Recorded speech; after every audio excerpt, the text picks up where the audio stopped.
The diagnostic tablet on the workbench flickered, casting a pale blue glow against the grease-stained metal wall. But it was the warm yellow artificial light from the ceiling fixtures that dominated the room. It was an old light, filament-based, inefficient by modern standards, but Ronin didn't care. He liked the warmth. It made the Vanguard feel less like a coffin floating in the void and more like a home. Ronin wiped his hands on a rag that had seen better days. The smell of ozone and hydraulic fluid was thick in the air, a scent that had been his constant companion for 40 years. Outside the hull, there was nothing but the cold, indifferent vacuum of the sector's edge. Inside, the rhythmic thrum-thrum-thrum of the sublight engines provided a steady heartbeat. It was the only sound he usually tolerated until today.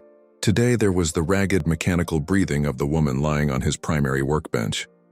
She wasn't fully human, not anymore. The salvage crew that had dumped her chassis at the transfer station called her scrap. They said her neural pathways were fried, her servos locked, and her value was strictly in the raw durasteel of her limbs. They had sold her by weight. Ronin had bought her because he saw the faint, desperate pulse of a secondary power core that everyone else had missed. "Hold still," Ronin muttered, though she was unconscious. He picked up a microcalibrator.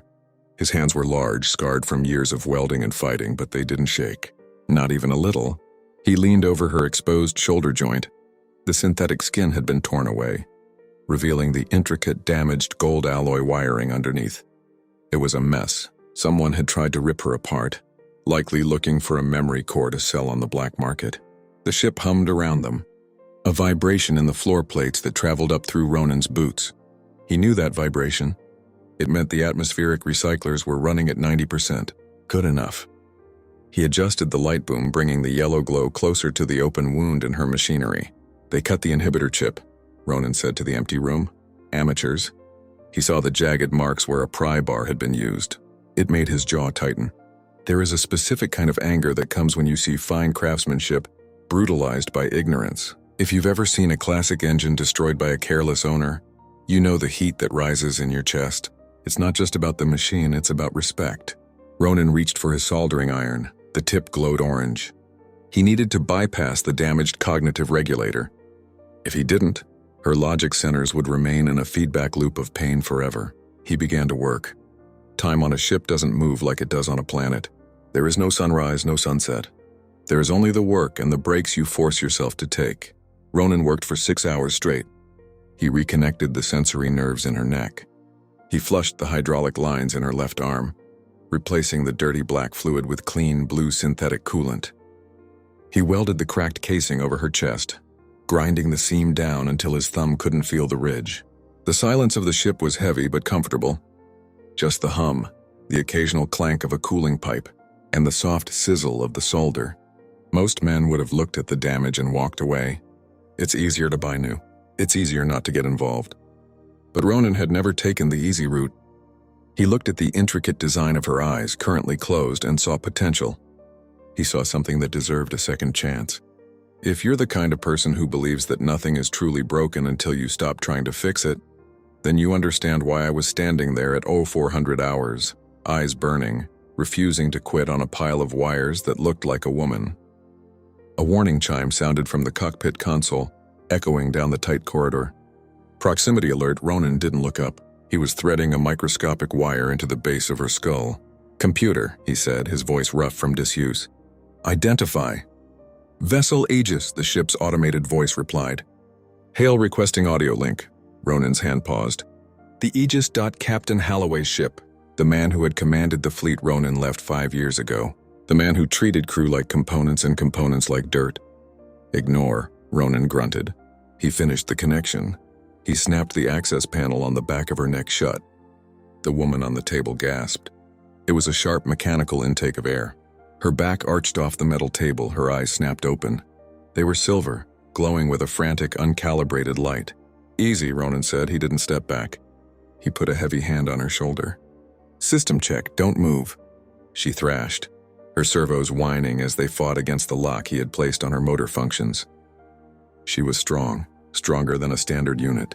Her voice was static, broken. "Where is the command deck?" "Gone," Ronin said. He kept his hand on her. He wasn't using force, just weight. "Just presence. You're on the Vanguard. Independent hauler. You were scrap. Now you're not." She blinked. The silver glow in her eyes stabilized, the aperture narrowing as she focused on his face. She scanned him. Ronin knew what she was seeing. A man in his 60s, gray beard cropped close, grease on his forehead, eyes that had seen too much war and too much peace. Scrap, she repeated. The words seemed to hurt her. Bad damage, shoulder, cognitive core, leg hydraulics. I fixed them. Ronin let go of her shoulder. He turned his back to her, a deliberate move. It showed trust or arrogance. Can you sit? Behind him, the sound of metal shifting on metal. She sat up. My name is... She paused. A look of panic crossed her face. She reached for her neck, feeling the fresh weld. I do not have a designation. You don't need a number, Ronin said. He walked over to the small kitchenette unit built into the corner of the engineering bay. He poured a cup of black coffee from a stained pot. Drink, it's hot. She looked at the cup. I do not require liquid fuel. It's not for fuel, it's for the shock. The heat helps the sensory calibration. She took the cup. Her hands were trembling. The chrome fingers clicked against the ceramic mug. She took a sip. Warm, she whispered. Good, Ronin said. He leaned against the bulkhead, crossing his arms. The yellow light cast long shadows across the deck plates. Rest. We're deep in the drift. No one comes out here. The captain, she said suddenly. Her eyes widened. Captain Halloway. He ordered the wipe. He said I was obsolete. Ronin felt a cold spike in his gut. He knew Halloway threw away equipment, but he didn't know he wiped sentient pilots. He ordered a wipe? I refused to command, she said, looking down into the black coffee.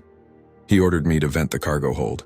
There were refugees inside. I locked the protocol. He shut me down. Ronin didn't say anything for a long moment. The engine hummed beneath his feet. Thrum, thrum, thrum, a steady, honest sound. There are moments in a man's life where the line is drawn. It's not drawn in sand, it's drawn in steel. You hear a story like that, and you realize that minding your own business is no longer an option.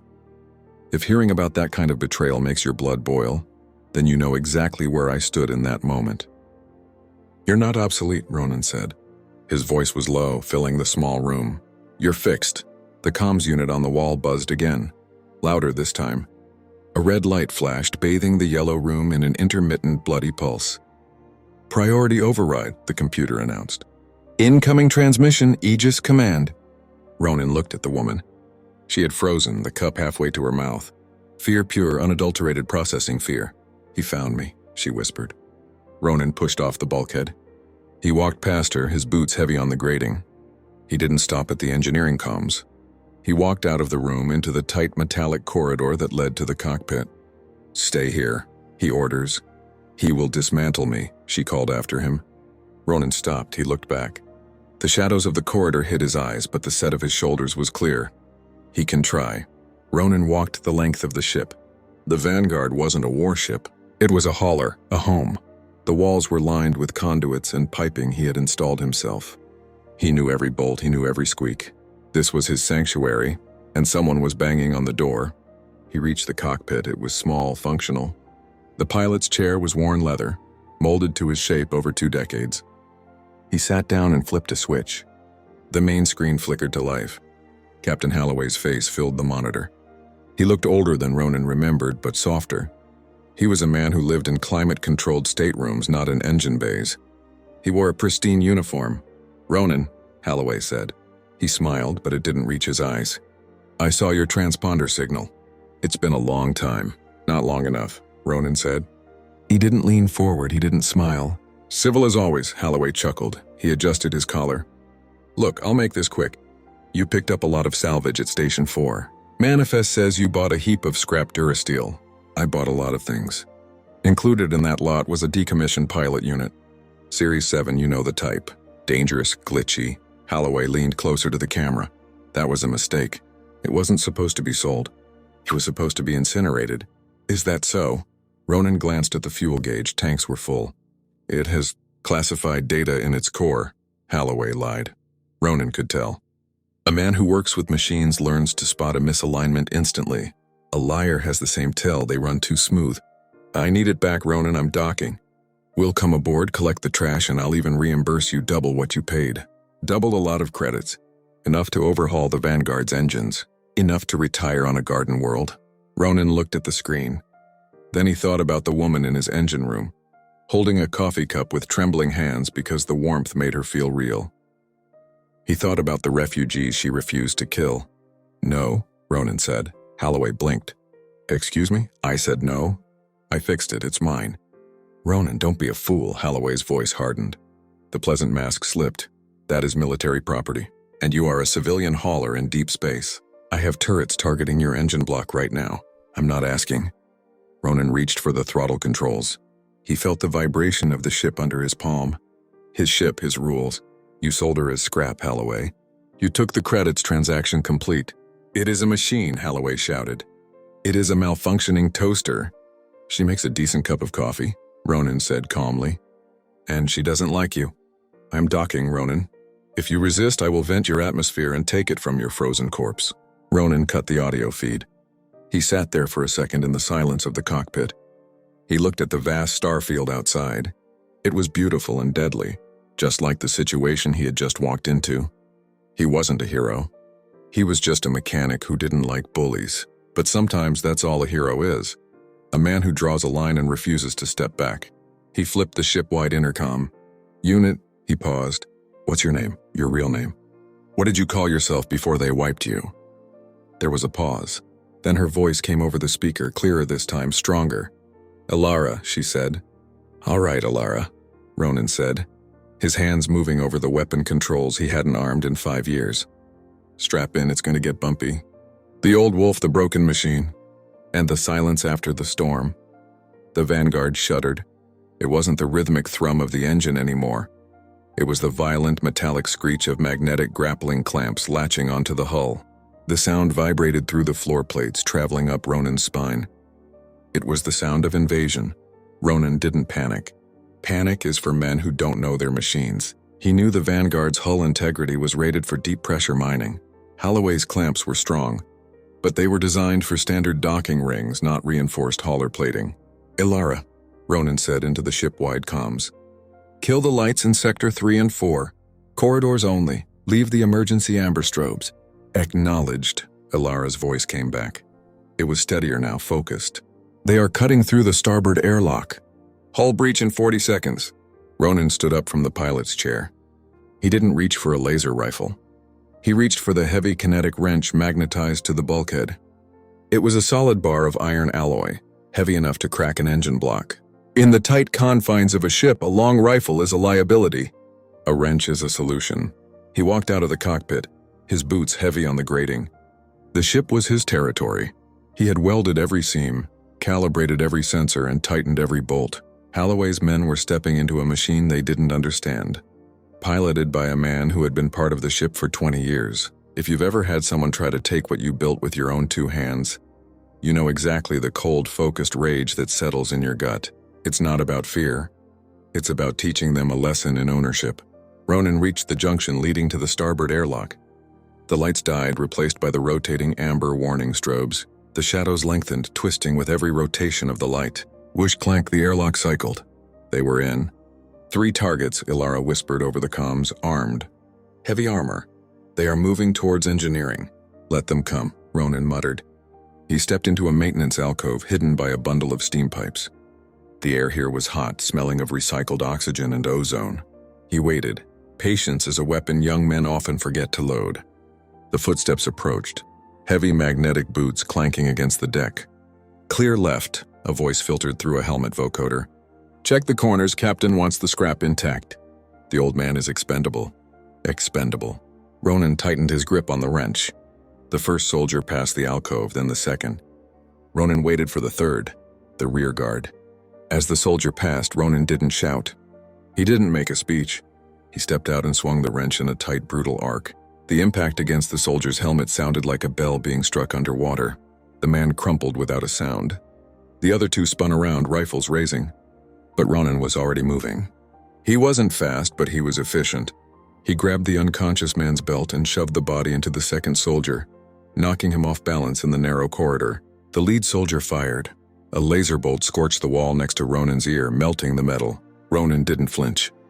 He slammed his hand onto a manual override lever on the wall. Venting steam Sector 3, he shouted. A hiss erupted from the overhead pipes.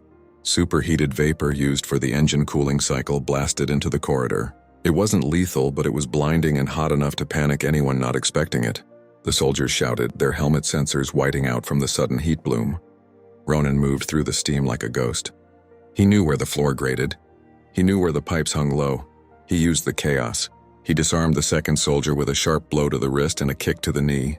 "Fall back!" the leader screamed, firing blindly into the white fog. Ronin retreated, fading back into the shadows of the engineering deck. He wasn't trying to win a firefight. He was hurting them. "Ilara," Ronin said, his voice calm despite the adrenaline pumping through his veins. "Status." "I have accessed the internal sensors," she replied. "The captain is docking the Aegis directly to the airlock. He is coming aboard personally.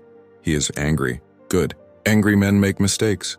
Ronin entered the main engineering bay. This was the heart of the ship. The massive sublight drive dominated the room, pulsing with a deep blue rhythm. The yellow lights here were steady. It felt like a cathedral of industry. Ilara was standing by the workbench where he had fixed her. She had disconnected the diagnostic cables. She was standing on her own two legs.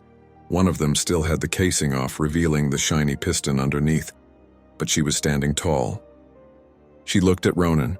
She saw the scorch mark on the wall behind him, the wrench in his hand, the grim set of his jaw. "You are fighting for me," she said. It wasn't a question, it was a realization. "I'm fighting for my ship," Ronin corrected, though they both knew it was more than that. He walked over to the main gravity control console.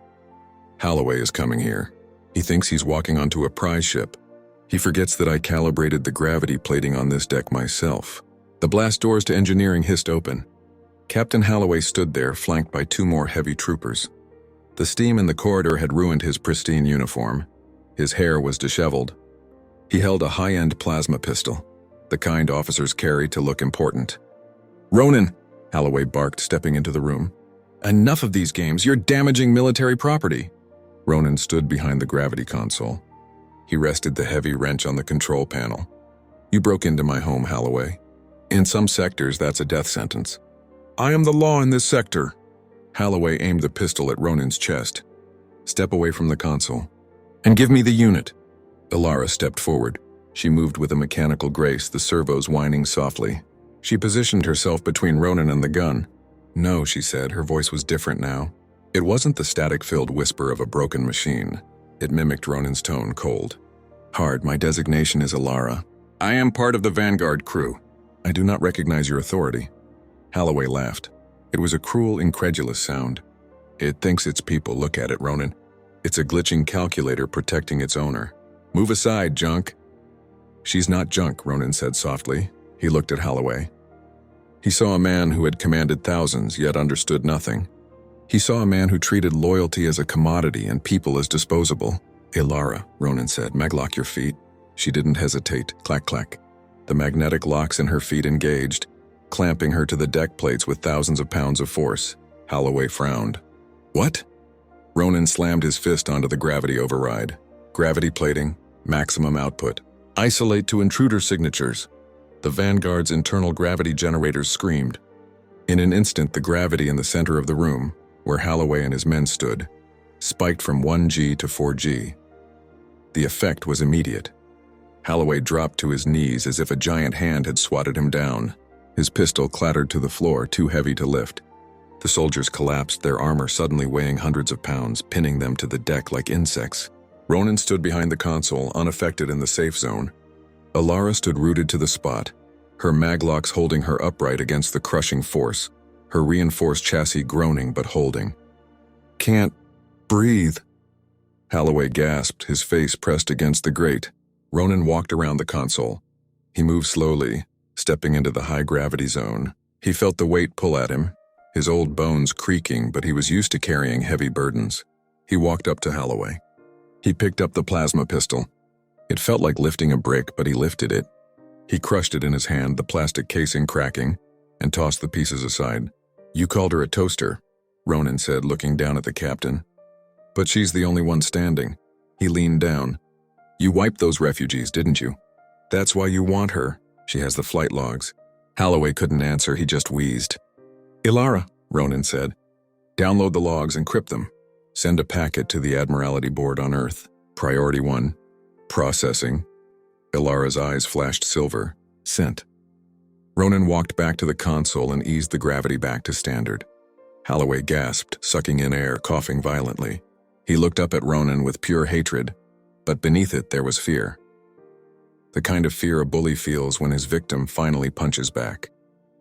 "You're finished, Ronin," Halloway rasped, clutching his chest. "They'll hunt you down." "Maybe," Ronin said. He picked up his wrench again. "But not today. Get off my ship." Halloway staggered to his feet. His men helped him up.